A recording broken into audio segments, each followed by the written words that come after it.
après 98, mais le pays demeure dans un sous-développement caractérisé, avec un gaspillage énorme de ressources, et on se posait la question pourquoi. Justement, d'où le titre d'obstacle politique aux réformes économiques. Je me disais, mais c'était ça la problématique sur laquelle j'ai travaillé dans le cadre de la thèse, et c'est l'objet de ce livre, c'était pourquoi, depuis au moins 80 à aujourd'hui, on ne parle de réforme, mais l'économie n'est pas encore passée de ce stade de dépendance, de vulnérabilité et des dépendances, des vulnérabilités, des prix des hydrocarbures à une économie productive qui peut s'autoréguler par elle-même.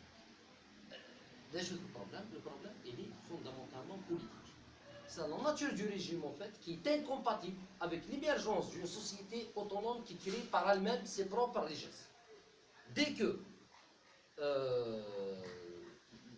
le régime, en fait, est animé d'une obsession de contrôle de la société, que ce soit sur le plan politique, et là, les associations en savent beaucoup, certains partis politiques aussi, ou sur le plan économique. Sur le plan économique, pareil.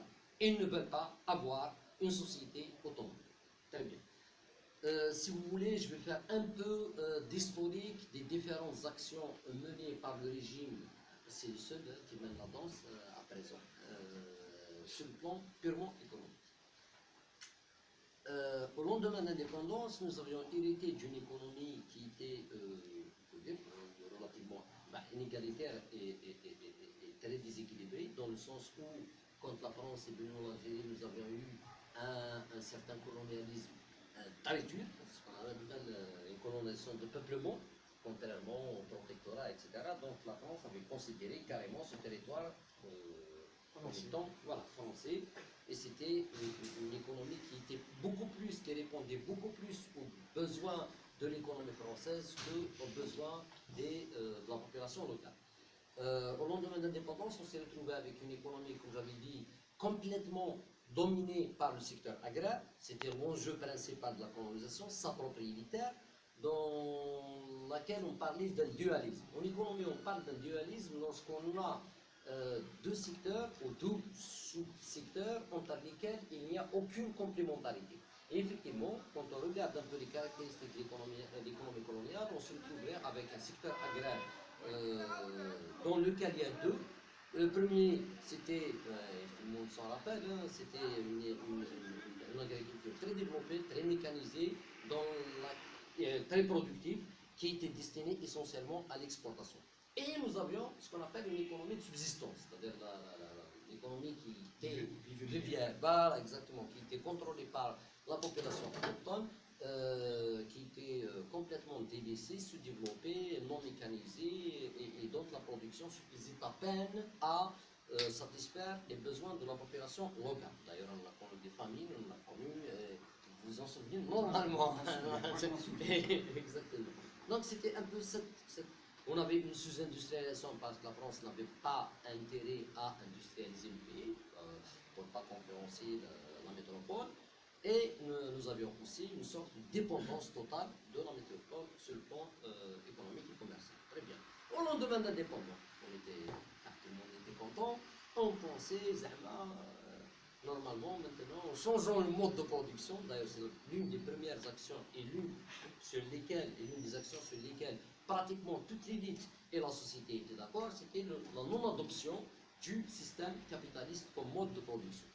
On s'est dit le choix de la voie non capitaliste du développement. Parce qu'on a assimilé le capitalisme au colonialisme, c'est-à-dire à générer des inégalités, etc., et que ce peuple, comme un seul homme, comme le disait le discours officiel, s'est levé pour améliorer sa situation. On a adopté, je ne dirais pas une économie socialiste, je dirais plutôt une économie centralement planifiée ou une économie administrée.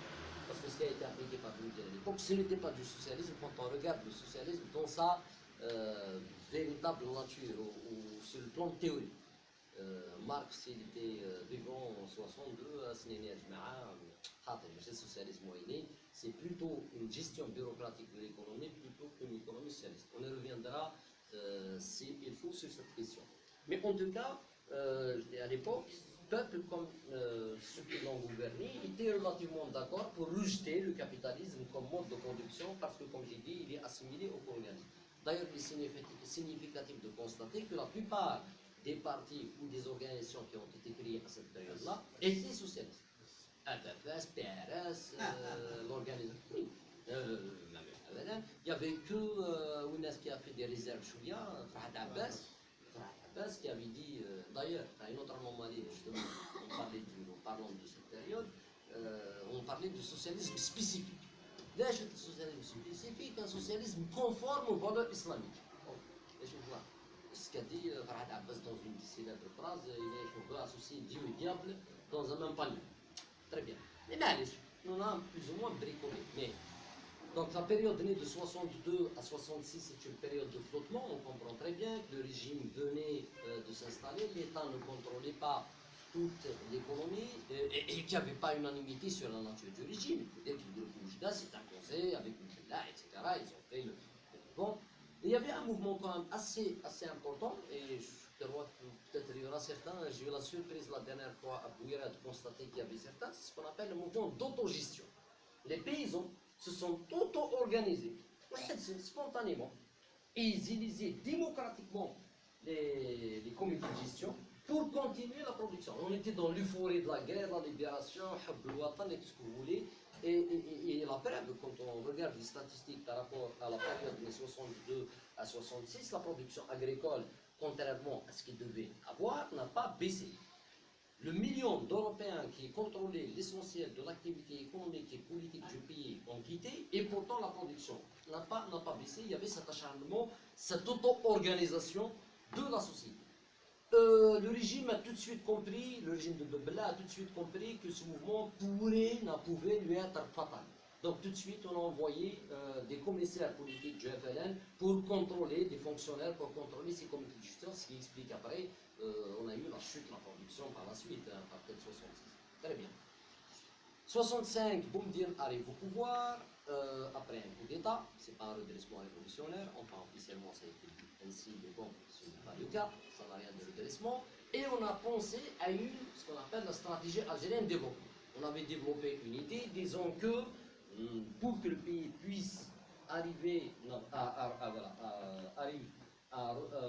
rattraper son retard de développement, il doit investir dans un certain nombre d'industries, notamment les industries lourdes. L'industrie industrialisée. Très bien. À l'époque, pour rappel, nous avons deux modèles, en gros, deux modèles en économie de développement pour les pays sous-développés et récemment indépendants. C'est ce qu'on appelle la substitution des importations. Ça a été appliqué dans beaucoup de pays d'Amérique latine. Et c'est un modèle d'industrie industrialisante qui a été du Pérou et des Bernice par la suite pour le cas d'Algérie.